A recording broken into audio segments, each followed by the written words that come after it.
સુરતમાં અંજની ઇન્ડસ્ટ્રીઝમાં ઉત્પાદન બંધ. અનંત ચતુર્દશીની રજા બાદ ઉત્પાદન શરૂ થવાનું હતું. ઉડિયા કર્મચારીઓના પ્રવેશબંધીના પોસ્ટર્સ લાગ્યા. પ્રવેશ દ્વાર પર ઉડિયા ભાષામાં પોસ્ટર્સ લાગ્યા છે. પોસ્ટર લગાવનાર છેલ્લા 7 વર્ષથી ફરાર છે. અંજની ઇન્ડસ્ટ્રીઝમાં ઉત્પાદન જ બંધ કરવામાં આવ્યું. ગઈકાલે રજા હતી, ત્યારબાદ આજે સવારે ઉત્પાદન શરૂ થવાનું હતું, પરંતુ પ્રવેશ દ્વારે જ બધાને અટકાવી દેવામાં આવ્યા.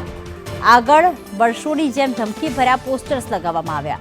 પોસ્ટર મારનાર છેલ્લા 7 વર્ષથી હજુ પકડાયા જ નથી. દરેક વખતે દિવાળીએ બંધ કરાવે છે અને આ વખતે દિવાળી પહેલા ઉડિયા ભાષામાં પોસ્ટર્સ લાગી ગયા છે.